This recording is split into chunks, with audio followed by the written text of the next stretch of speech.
pleasure to welcome everyone to this historic day at Tulane University.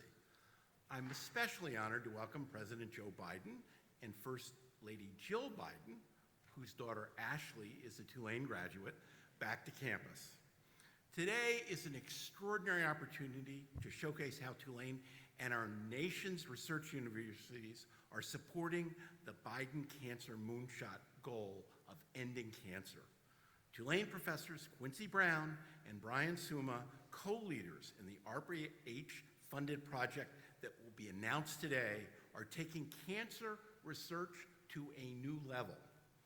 Thanks to their pioneering work, cancer patients undergoing surgery will know within minutes whether all cancer has been removed from the tumor site, avoiding repeat surgeries.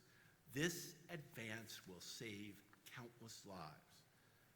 Mr. President and Dr. Biden, together, you've been relentless champions in the battle to end cancer. Through your creation of ARPA-H, you have inspired and empowered the research community to take risks that can produce transformative changes in cancer research and care. Today, we are celebrating some of the results of your tireless commitment. Please join me in welcoming President Joe Biden, First Lady Jill Biden, and Tulane's Dr. Quincy Brown.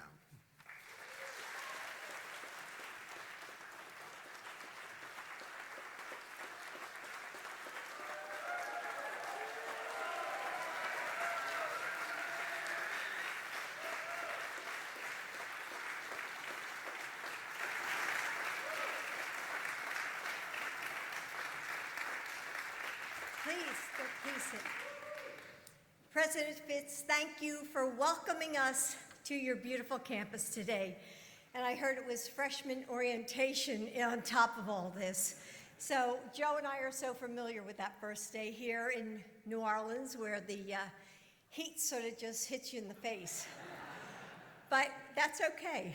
And I want to thank the press for being here, because without your being here, you give people hope, because they're going to hear about the amazing things that they're doing here at Tulane. And that will give people at home, people that read the newspapers online, that will give them hope. So thank you for being here. You know, it's great to be back in New Orleans, where scientists and researchers are at the forefront in this fight against cancer. And whenever I meet with cancer researchers and scientists, one thing always stands out. It's the relentless optimism. They hear words like never and think, maybe not yet, but one day soon. As president, Joe has invested in that resolve, because that's what turns into the miracle that patients and their families are praying for. Of all the things that cancer steals from us, strength, mobility, comfort, time is the cruelest. For every night spent in the hospital, there's a lost chance to learn maybe the key ingredient in a secret family recipe. For every repeat operation to cut out more cancerous tissue, there's a missed moment to show our kids how to bait a fishing hook on a hot summer day by the lake. Patients and their families don't have time to spare. Joe created ARPA-H, the Advanced Research Projects Agency for Health, to invest in the most innovative research that the government wasn't funding before. And it was too risky for the private sector, but could be life-changing and life-saving. And ARPA-H doesn't just fund those projects, it puts them on this fast track to reach patients, answering hopeful prayers and delivering more of that precious gift of time. Cancer touches us all. When Joe and I lost our son to brain cancer, we decided to turn our pain into purpose. We wanted to help families like ours so that they won't have to experience this terrible loss. And as president, Joe has brought his own relentless optimism to the Biden Cancer Moonshot. to end cancer as we know it. It's ambitious, but it's also within our reach. Maybe not yet, but one day soon, very soon, because of the people in this room, including Dr. Quincy Brown. Dr. Quincy Brown has taken the question, what if surgeries were performed flawlessly the first time? And he's answering it with cutting-edge solutions that reclaim time and reignite hope for patients and their families. So I give you Dr. Brown.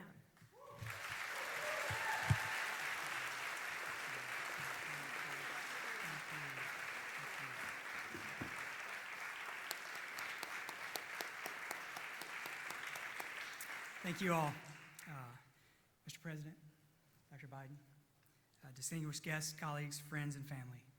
On behalf of our research team, I would like to personally extend my sincerest gratitude for your presence here today. It is one of the greatest honors of my life to be asked to stand before you. Today, we are embarking on a new project as part of the ARPA-H Precision Surgical Interventions Program, along with several amazing teams from around the country. Together, we will be tirelessly working to transform cancer surgery as we know it for every American. Many of us know either personally or through a friend or family member the fear and anxiety that precedes a cancer surgery, wondering, will the surgeon be able to remove all the tumor? It's a hard job, one which is made harder by the fact that there are no good technologies that can help them to determine during the surgery whether it's been successful, but rather days later when it is too late to change the surgery. This often means that patients have to come back for another surgery or harmful procedure, and extends the chance and the worry that their cancer will come back. Cancer is hard enough. We should at least be able to give surgeons and patients the peace of mind and positive health benefits of a successful surgery every time. That is the goal our team is working toward, and the one that has motivated much of my career efforts for the past 18 years. Mr. President, 8 years ago, just across town, at the Convention Center, I was in the audience at the annual American Association for Cancer Research meeting when you gave an inspiring speech soon after the announcement of your cancer moonshot. So I'm a lifelong space geek, and so I love the idea of a moonshot for cancer. In that speech, you talked to medical doctors, scientists, and engineers involved in the fight against cancer. You talked about the need to realign the incentives for how we approach this fight, about how we should be working together, not against one another. That's why your creation of ARPA-H is so significant. The model of ARPA-H is to give researchers an impossible task and to make them imagine the possible by putting together teams from academia, industry, regulatory science, human-centered design, and government, and then giving them the resources to succeed in areas where progress has stalled. I was born in a small farming community in North Louisiana, Columbia, Louisiana. I am so impressed that the mission of ARPA-H is to develop life-saving technologies that can work in rural or community settings and baking that into the process for every American. Not only in this program do we have to develop amazing new technology, we have to deploy it in 2 rural hospitals at the end of the project, at the end of 5 years. So we can't build $1 million device. This hits me close to home, and it inspires our team to keep the pedal to the metal. Mr. President, Dr. Biden, I want to thank you both for doing what you said you would do, for your commitment for fighting against cancer, and for making this amazing program possible so that every American can hopefully not have to worry about whether their cancer was successfully removed. Thank you.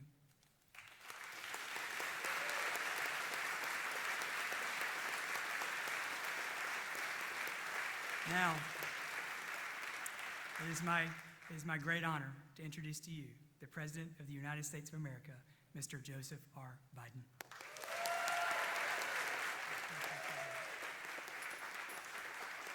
Thank you, please. Thank you. Thank you. Please. Thank you very much.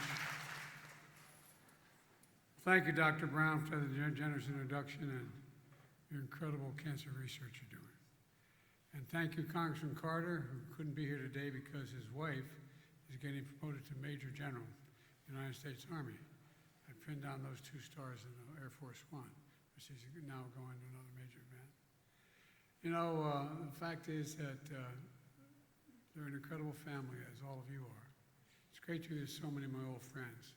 Cedric Richmond, who has been my buddy for a long time. When Cedric tells you something he doesn't, knows how to do it, and he's a loyal friend, and I appreciate Cedric. One thing I like better than Cedric, he has a son named Cedric. You should see this kid. He's going to be president. Mitch Lander, another key member of my team, and former Senator Mary Lander. Mary, God love you. Great to see you. And John Breaux, a former colleague of mine and a guy, whenever he said he'd do it, he got it done. There's John. Along with former Governor John Bell Edwards.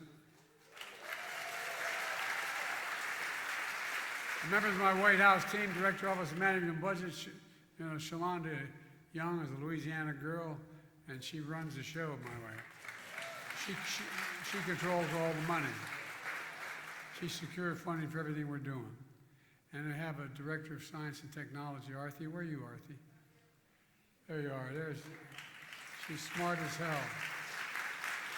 As well as Renee, who leads the ARPA-H and transformative work we're doing here and going to talk about today. And Danielle, who leads our Danielle, where are you? Danielle, she leads our Cancer Moonshot. Who was with me when I launched the Moonshot when I was Vice President of the United States. I made the case to President at that time, I was Vice President, President Obama, and I convinced him to give me the authority to set up this Cancer Moonshot, which he did completely, and I had the run of the administration to do whatever I needed to do. But I wanted to also thank President Fitz for welcoming us back. I knew when he was up at Penn, on the other side of the ledger, law. He was the dean of the law school. It's an honor to be back at Tulane without having to pay tuition, by the way. You all think I'm kidding. Every time a kid or a grandchild, or child or grandchild graduates, it's a pay raise, man. Our daughter Ashley graduated from Tulane here in 2003 and had a great experience, and now she's working with, in Philadelphia as a social worker, working with abused women. Folks, it's fair to say one of the most devastating words anyone can hear, and it's not hyperbole, is cancer. You walk into a doc's office with your child and or yourself, and you get a diagnosis of cancer. How many of you heard that when you walked in? It's frightening. It's frightening. But I'm convinced, and I've been convinced, my neurosurgeon, when I had a couple cranial aneurysms they had to take care of 9-hour operations, he said to me, trying to explain to me whether aneurysms are congenital or environmental. And I said, I don't care, just get it done. And he looked at me and said, you know what your problem is? I was a senator. And he said, you're a congenital optimist. And I am. I'm a congenital optimist about what America can do. In 2016, President Obama gave me the authority to start this Cancer Moonshot. Then I traveled the country and the world, going to every major cancer research center in the world, from Australia to Ireland, visiting the world's top cancer institutes. In fact, Jill and I came to New Orleans for a cancer roundtable with your nurses, social workers, and caregivers and researchers. And what amazed me when I visited a foreign country and spoke to heads of state about coming, they didn't just talk about it, John. After I said, what did you learn? They want to know about cancer. Everybody does. They asked me whether this moonshot would work. So one of the biggest things I found out is that there wasn't a lot of information sharing going on. As we traveled all through the world, I'd find that in one area they'd show me they had this research. I said, but have you shared it? No. They were not sharing the information, even though funding from the federal government was given required sharing, but it wasn't happening. Too many docs walked by that mirror and looked in and saw a Nobel Prize about to be won. I'm not kidding. It really angered me.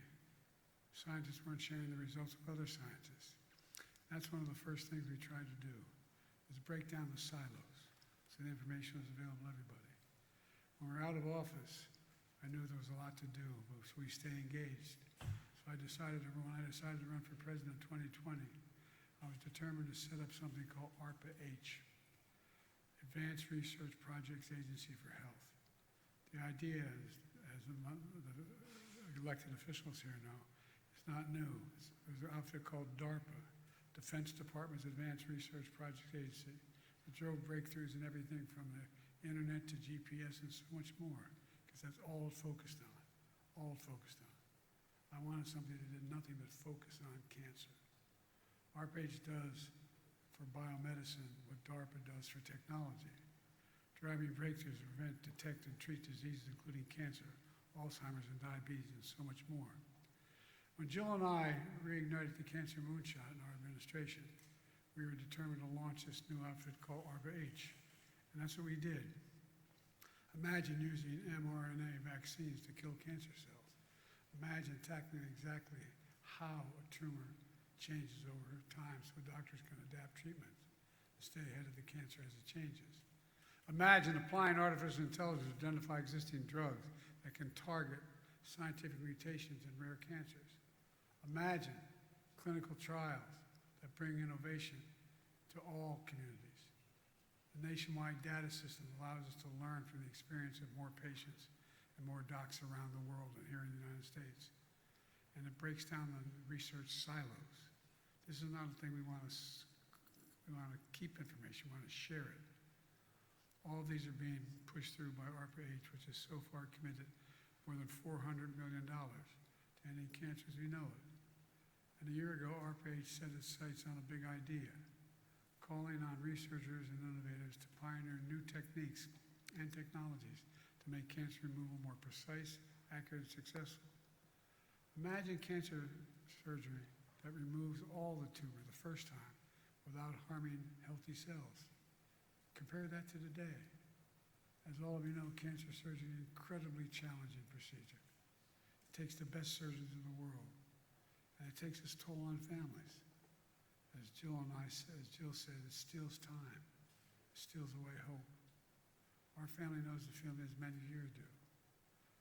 The surgery happens, then you have to wait a week or more to see if the tumor was removed fully.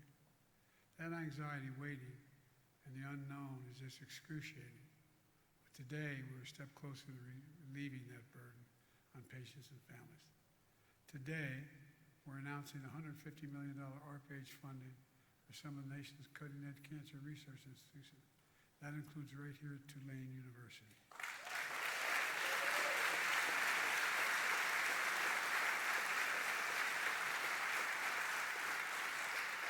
We just met with one of your research teams and we saw 3D views of tumors. It's incredible. It's a roadmap doctors can follow during surgery, unlike anything they've seen before.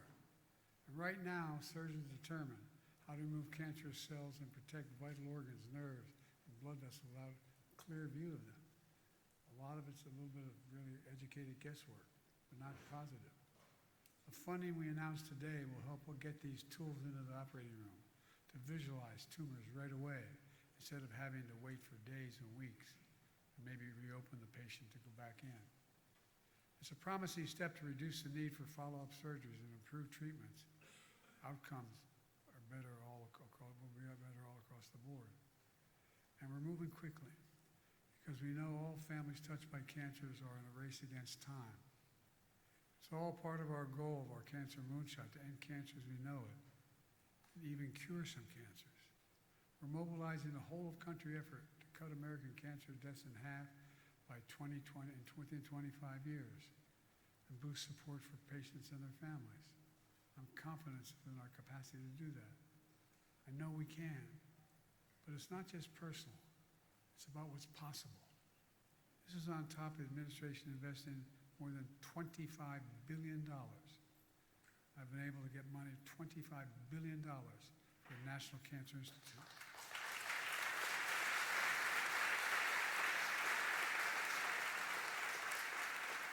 That's an increase of more than $4 billion in just 4 years. That investment is supporting everything from next-generation cancer science innovations to cutting-edge research in cancer disparities and new efforts on childhood cancers. We're also focused on helping fence-line communities facing disproportionate cancer rates. In some areas facing 15 to 20% higher rates, like Cancer Alley here in Louisiana, or equally as dangerous, Route 9 in in the state of Delaware. We had the highest cancer rate in any state in the nation until 2010. There's so much we're doing. It matters. It matters a lot. What matters most is not giving up hope. Let me close with this. You heard me say it over and over. America can be defined by one word. I spent a lot of time with Xi Jinping, and they tape everything we say. I spent over 80 hours with him alone, over 17,000 miles in China. And we were in Tibet, near Tibet. And he asked me, can I define America for him? And this is a true story. I said, yes, in one word, possibilities. We believe anything's possible in America. Anything we set our mind to is possible. We are the land of possibilities. That's who we are. And that's what you're doing here at Tulane. There's still more to do, but we know we can do it. You just have to remember who we are. We're the United States of America. I mean this from the bottom of my heart. We're the United States. There's nothing beyond our capacity when we work together. So it's all about working together and sharing data, sharing information. I'm going to be moving off from here to other places as well to make more of these announcements. But we're on the verge. We're in the beginning to fundamentally change how we deal with this dreaded disease.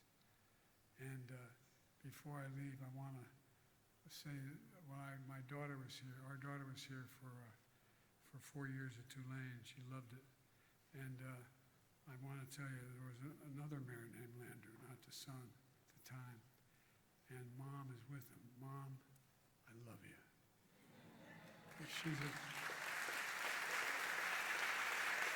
Mrs. Landry is one of the finest women I've ever known in my life. I love you, Mom.